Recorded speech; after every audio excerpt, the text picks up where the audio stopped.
Fala, meus irmãos, e aí, tudo bem? Estamos aqui para mais uma aula da nossa escola bíblica. Hoje também estamos iniciando já o estudo do segundo livro do profeta Samuel. Na lição anterior, encerramos o primeiro livro e agora entramos no segundo livro do profeta Samuel. E a nossa lição está baseada no capítulo 1 até o capítulo 7. O assunto da lição é Davi, o novo rei de Israel. E o texto áureo diz assim: Em Hebrom reinou sobre Judá 7 anos e 6 meses, em Jerusalém, e reinou 33 anos sobre todo o Israel e Judá. Segundo livro do profeta Samuel, capítulo 5, verso 5. E a verdade prática diz assim: Davi notabilizou-se por sua confiança em Deus, senso de justiça, capacidade de liderança e destreza militar. Aqui vai falar sobre algumas das virtudes que Davi possuía.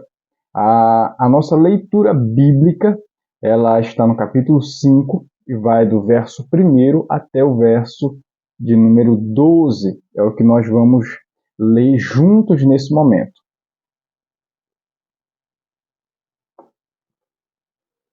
Diz assim um texto bíblico: Em todas as tribos de Israel vieram, então todas as tribos de Israel vieram a Davi em Hebrom e disseram: Veja, somos do mesmo povo que o Senhor, ó rei. No passado, quando Saul ainda era rei sobre nós, era o Senhor quem fazia entradas e saídas militares com Israel. Também o Senhor, Deus, lhe disse: Você apacentará o meu povo de Israel e será príncipe sobre Israel. Assim, todos os anciãos de Israel foram falar com o rei em Hebrom. E o rei Davi fez com eles uma aliança em Hebrom diante do Senhor. E eles ungiram Davi rei sobre Israel. Davi tinha 30 anos de idade quando começou a reinar e reinou durante 40 anos. Em Hebrom, reinou sobre Judá 7 anos e 6 meses. Em Jerusalém, reinou 33 anos sobre todo o Israel e Judá. O rei Davi partiu com seus homens para Jerusalém para atacar os jebuseus que moravam naquela terra. Os jebuseus disseram a Davi: Você não entrará aqui. Até os cegos e os coxos poderão impedi-lo de entrar.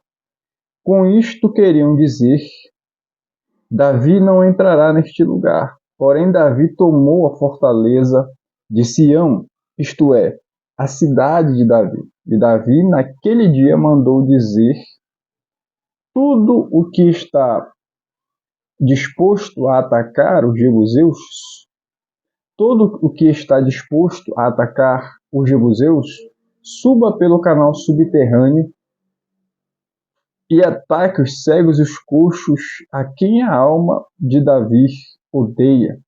Por isso se diz: nem cego nem coxo entrará na casa. Assim Davi morou na fortaleza e a chamou de cidade de Davi.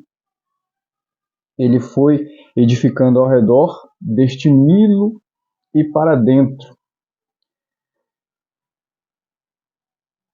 Davi ia crescendo em poder cada vez mais, porque o Senhor, o Deus dos exércitos, estava com ele. Hirão, rei de Tiro, enviou a Davi mensageiros, madeira de cedro, carpinteiros e pedreiros. Estes construíram um palácio para Davi. Então Davi reconheceu que o Senhor o havia confirmado como rei sobre Israel e que tinha exaltado o seu reino por amor do seu povo de Israel. Amém? Até aqui a nossa leitura bíblica.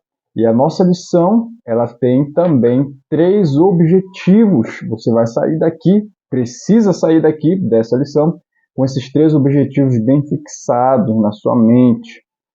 Primeiro objetivo, reconhecer que Deus cumpre as suas promessas. Segundo objetivo, ressaltar o perigo de opor-se à vontade de Deus. E o terceiro objetivo é descansar no agir e trabalhar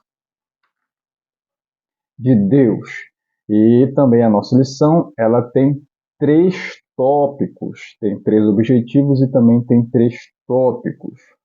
O primeiro tópico fala sobre Davi aclamado rei. Segundo tópico, primeiras conquistas. E o terceiro e último tópico, o pacto davídico. Sobre esses 3 tópicos se baseia, então, a nossa lição de hoje. E antes de entrar na lição, já peço a você que comente aqui embaixo no nosso vídeo de onde você é, de qual cidade, de qual congregação você faz parte. E eu preciso saber também há quanto tempo você já nos acompanha aqui, se 1 ano, se 6 meses. Deixe aí embaixo os seus comentários. E se você for novo por aqui, se inscreva no nosso canal. O nosso canal precisa da sua inscrição. Estamos com 1.800 inscritos. Precisamos chegar a 2.000 e nós precisamos da sua ajuda para que isso aconteça.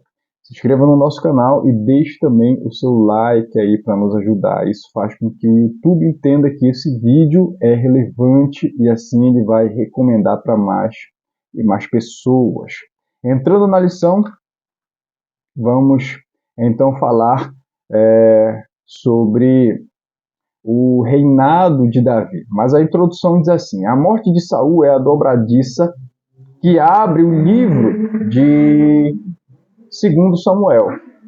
Nesse novo volume temos a entronização e estabelecimento do reinado de Davi, que vai aí do ano 1010 até o ano 970 aproximadamente. Veremos nesta lição 3 fatos marcantes nesse processo: a queda da casa de Saul, a transferência da arca e o pacto davídico. Então, vamos destacar esses 3 eventos dentro dessa lição. E o primeiro tópico já fala sobre Davi ser aclamado como rei. O primeiro ponto aqui dentro desse tópico, o primeiro subtópico, fala sobre uma nova configuração de poder. E o verso que baseia esse subtópico é o verso número 10 do capítulo 2. Diz assim: da idade de 40 anos era Isbossete, filho de Saul, quando começou a reinar sobre Israel. E reinou 2 anos. Somente a casa de Judá seguia Davi. Depois de muitos anos sendo perseguido, finalmente Deus exalta Davi, cumprindo as suas promessas. Ele é fiel à sua palavra e cumpre sem precisar da ajuda humana. Chama a nossa atenção que durante um período de 2 anos houve 2 reis. Davi reina em Judá e Isbossete reina sobre Israel.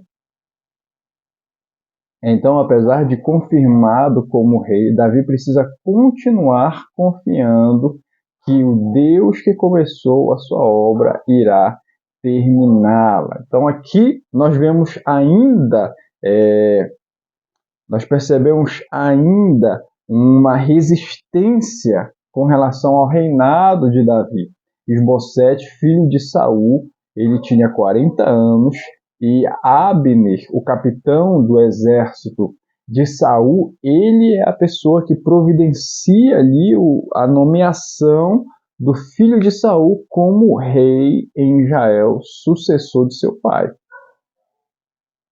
Nesse intervalo de tempo, Davi havia sido também nomeado rei em Judá, em Hebrom. E então, durante esse período de 2 anos, mais ou menos, a nação de Israel, ela tinha 2 reis, o filho de Saul, Isbossete, e também Davi. Mas a promessa estava sobre Davi.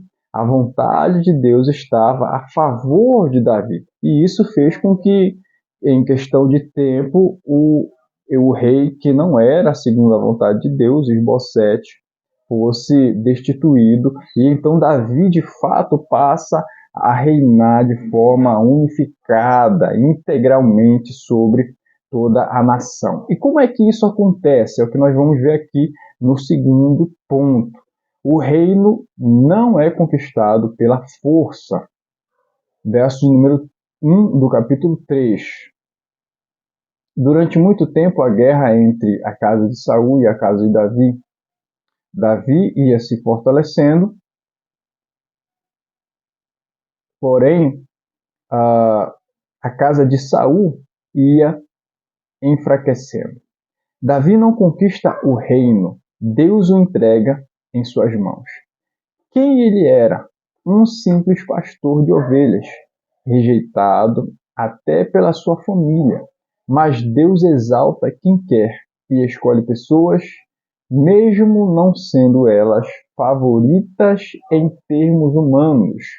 Não é Davi que conquista tudo pela sua força e poder, mas Deus que faz segundo a sua vontade, apesar dos desmandos humanos. No capítulo 4, verso 10, é dito que o engrandecimento de Davi estava relacionado com a ação e o tempo de Deus. Então, Davi ele só consegue alcançar o trono, ser nomeado rei em Israel, porque essa era a vontade de Deus.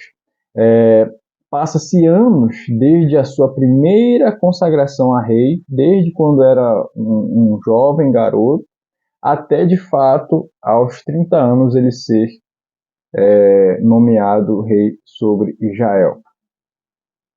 Então, isso nos traz uma lição muito importante, que Deus ele faz promessas, e Deus, na sua sabedoria e no tempo em que ele estabeleceu, essas promessas se cumprirão. Elas são, elas não dependem do tempo, mas Deus já estabeleceu o tempo em que elas se cumprirão. Então nós precisamos ter a paciência e também a confiança de que Deus é fiel, de que a palavra de Deus é verdadeira e que no tempo em que nós não sabemos, mas que Deus sabe, vai acontecer. Precisamos ter esse controle, essa fé, para que a gente não desista dos propósitos que Deus estabeleceu. Não podemos desistir. Isso aqui é difícil, mas aqueles que desistem, eles não alcançam a bênção. A bênção de Deus é para aqueles que persistem e continuam, apesar das dificuldades, né? Então, o terceiro ponto aqui dentro vai falar sobre o perigo de opor-se a Deus. Abner, o velho general de Saul, acha que pode se tornar um fazedor de reis. Assim apoia Isbosete, o filho de Saul, na contramão da vontade de Deus. Essa foi uma manobra temerária de Abner, pois, ao assim fazer, ele se coloca em rota de colisão com aquilo que Deus estava fazendo. Não são poucas as vezes em que as pessoas, sem sintonia com o Espírito Santo, acham que podem fazer o que querem na obra de Deus. Contra ele não valem astúcias, politicagens, manobras de bastidores, de gente sedenta de poder. Com a morte do rei Saul, Abner automaticamente iria ser destituído de seu cargo de general, pois Davi, assumindo o trono, não iria querer que Abner, uma pessoa que o perseguiu a mando de Saul, fosse o seu general de guerra. Abner, então, ele vai atrás de Isbosete e ele providencia, como a gente já disse anteriormente, para que Isbosete fosse nomeado rei em Israel. Era notório que Deus estava guardando, conduzindo e preparando Davi para que ele fosse o próximo rei de Israel. Então, sabendo da vontade de Deus e agindo contrário a isso, é um perigo muito grande. Tanto que no texto bíblico, Abner e Isbossete serão mortos. Então, assim, na, na pior das hipóteses, a pessoa que se opõe a Deus, ela morre.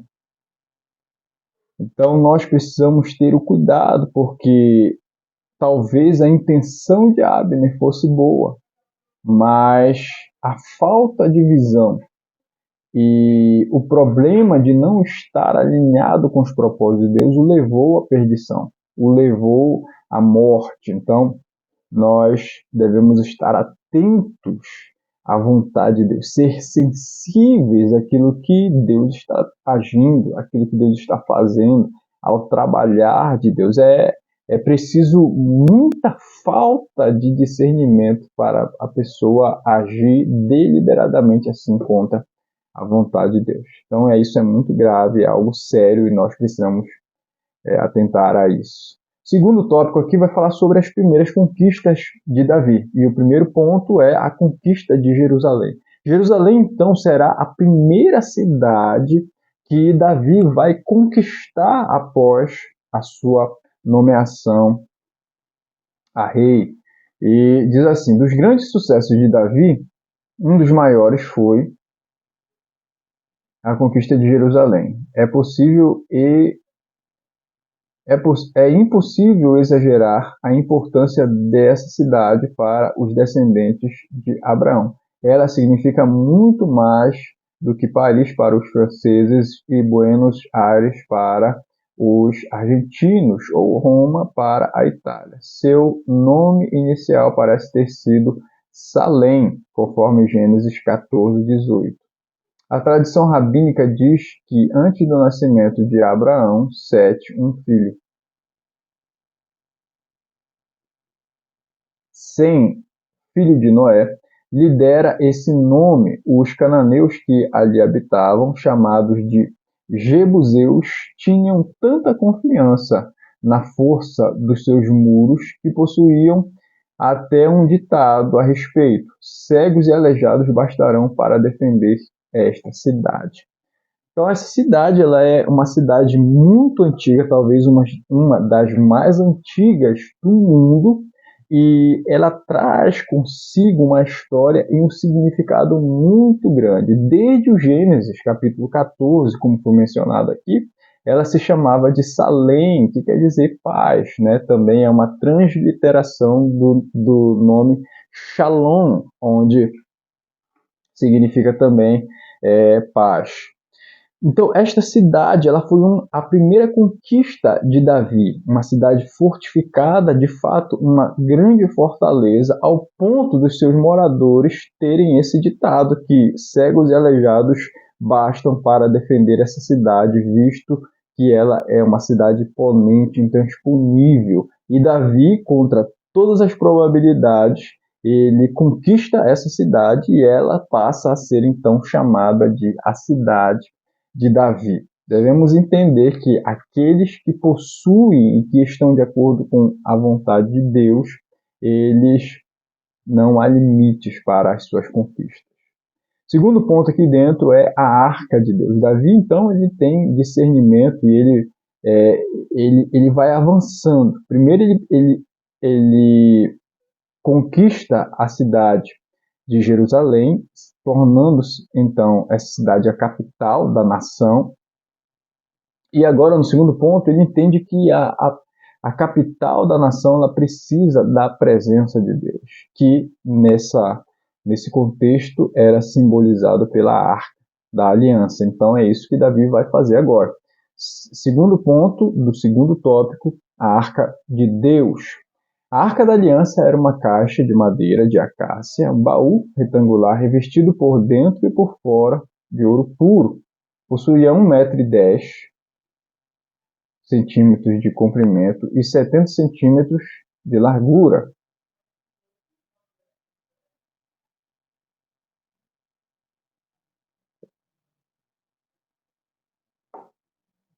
O conteúdo da arca consistia em alguns lembretes daquilo que Deus havia feito. As duas tábuas com a inscrição dos 10 mandamentos, um vaso com o maná, a vara de Arão que floresceu. O significado maior da arca era simbolizar a majestade e o pacto de Deus com Israel. E não apenas isso, mas passou a ser uma referência e sinal da promessa divina entre o seu povo. É importantíssimo compreendermos que hoje não mais precisamos da Arca da Aliança. Não precisamos mais da Arca da Aliança, seja ela a original ou réplicas, pois a plenitude daquilo para o qual ela apontava se cumpriu na pessoa e na obra de Cristo, conforme Hebreus capítulo 9, verso 24. Então vamos entender que a arca era muito importante, pois representava a santidade de Deus, a presença de Deus, a aliança de Deus com o seu povo. E Davi, ele entendendo isso, ele vai em busca da arca para que a arca estivesse no meio do seu povo. Então, a preocupação de um líder é sempre essa, em que a presença de Deus esteja no meio do seu povo. E aqui no terceiro tópico, no terceiro ponto do segundo tópico, é o que nós vamos falar, que Davi ele empreende uma busca para trazer de volta a arca da aliança. Diz assim: depois de Siló, a arca teve uma desastrosa estadia de 7 meses entre os filisteus, e por fim foi deixada na casa de Abinadab, conquanto ela não tivesse poder inerente em si mesma. O seu simbolismo era muito forte e lembrava ao povo que Deus estava entre eles. A santidade de Deus também estava representada na arca, visto que ninguém poderia tocá-la. Assim, a transferência devia ser feita com 2 varas revestidas de ouro, e isso depois da arca ter sido coberta com um couro de animais marinhos e um pano azul. Apenas os levitas do clã de Coate podiam carregar a arca. Para demonstrar sua imensa gratidão e piedade, Davi decide transferir a arca para Jerusalém, e há muito significado nisso. A transferência da arca para Jerusalém tem um importante ponto teológico. A presença de Deus agora habitaria com o povo na capital da terra de Israel. Assim, Deus estaria no centro da cidade, que seria a capital da nação mais para frente, né? No futuro. Então, a importância, como mencionamos anteriormente, que o líder que o rei tinha de que a presença de Deus estivesse no meio do seu povo. Nós vimos que o conteúdo da arca era o pote com o maná, as tábuas da lei, os 10 mandamentos, e a vara de Arão que floresceu. Esses símbolos apontam para Cristo, o sacerdócio de Cristo, a palavra poderosa e a provisão de Deus para que o seu povo seja alimentado, né? O pão vivo que desceu do céu. Tudo isso apontava para Cristo. Como ele menciona aqui, hoje e atualmente não precisamos mais deste símbolo da arca, seja ela a original, seja ela uma cópia, mas nós precisamos entender que Cristo é a essência de tudo isso e nós dependemos de Cristo. A nossa fé, a nossa salvação, o nosso bem-estar, as nossas bênçãos, tudo o que nós podemos almejar e querer de bom está escondido em Cristo. Por isso, a pregação do Evangelho é de suma importância. Então, assim como Davi teve a preocupação e o trabalho de trazer a arca para dentro da cidade, para dentro da nação, para o meio do povo, nós precisamos ter essa preocupação de trazer Deus para o meio do povo através da pregação do Evangelho. Aqui nós encerramos o segundo tópico e vamos partir para o último tópico da nossa lição, que vai falar sobre o pacto davídico. E o primeiro ponto daqui, desse último tópico, é o templo de Jerusalém.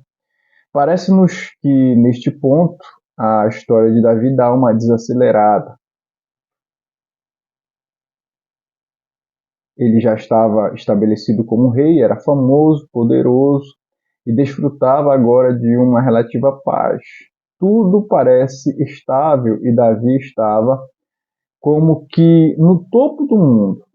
Ele então intenciona fazer uma casa para Deus. No fundo, o coração agradecido de Davi estava sentindo um certo incômodo, porque enquanto ele mesmo habitava num palácio, Deus morava numa tenda, e isso se torna como que um sonho no coração do rei. Nós vamos entender mais para frente na história que Davi ele sente esse desejo no seu coração de construir um palácio, construir uma casa, um templo para Deus, porque ele era rei e ele morava em um palácio, e ele entendia que Deus, sendo o rei dos reis, também era digno de um palácio. Mas Deus o impede de fazer isso, Deus o impede de fazer isso, mas dá a ele a oportunidade de, de pelo menos reunir o material que seria usado para construir o templo. E então Deus revela que o seu filho, no futuro, iria fazê-lo. Então Davi, mesmo tendo a vontade de fazer e sendo impedido por Deus, isso não traz tristeza ao coração dele. Pelo contrário, ele se preocupa em organizar tudo aquilo que seria necessário e de também preparar a planta do templo. E até isso ele se preocupou em confeccionar, em construir, em fazer, para deixar tudo pronto para que o seu filho pudesse executar essa grande obra de construir a casa de Deus. O segundo ponto aqui vai falar sobre Deus viaja com o seu povo. Um princípio importante a se notar aqui é esse: Deus anda com o seu povo. Deus esclarece a Davi que através dos séculos ele habitava em tendas, porque ele mesmo quis assim. Era a opção dele, era como se Deus dissesse ao seu ungido: Davi, eu estou em tendas porque eu quero. Meu povo habitava em tendas e eu caminho junto com eles. É intencional, Davi. Deus diz que nunca em nenhum lugar pediu casa.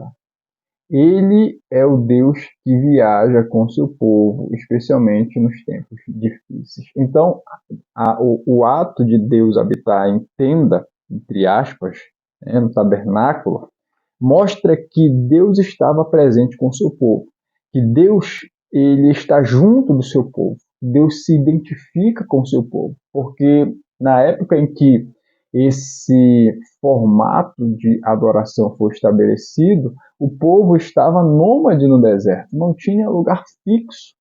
Então, como Deus teria um templo se o povo não tinha um lugar fixo, se ainda eles não haviam chegado na terra da promessa? Então, era essa o símbolo de Deus estar em uma tenda, para se identificar com o seu povo. E aqui no último ponto, vai falar sobre a grandeza de Deus. O grande é Deus, e não os homens, e não os reis, os líderes. Deus é o grande. E diz assim: Deus lembra a Davi que o grande era ele e não Davi. Isso é muito importante de ser lembrado, especialmente em tempos de vitória e prosperidade. Deus diz: não é você que fará casa para mim, Davi. Sou eu que farei uma casa para você. Deus diz que vai fazer uma casa duradoura para Davi. Há uma mudança proposital na terminologia. Deus parte da ideia de Davi em querer fazer uma casa e diz que a casa dele, a sua linhagem e dinastia, seria para sempre. Então, quem está fazendo casa para quem? Não era uma retribuição pelo que Davi fizera, é graça e bondade. Os pactos de Deus estão alicerçados não nos méritos humanos, mas na sua misericórdia e unilateral bondade. Então aqui mostra que a bondade de Deus seguia Davi.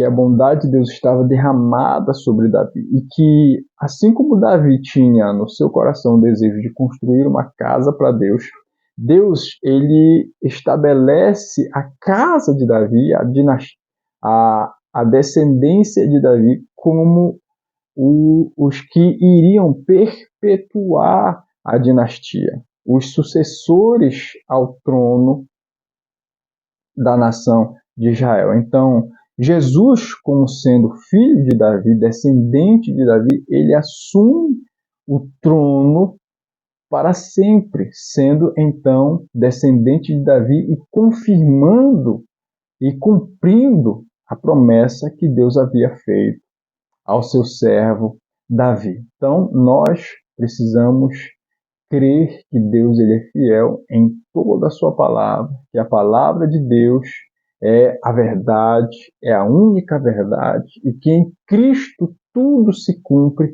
e tudo se realiza. Precisamos estar em Cristo.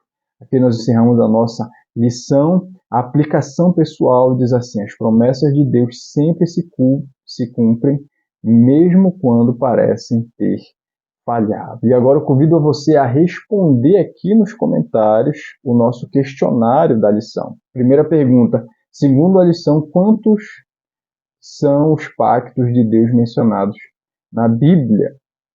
Segunda pergunta: durante um breve período de tempo, Israel conviveu com dois reis. Um era Davi, e qual era o nome do outro?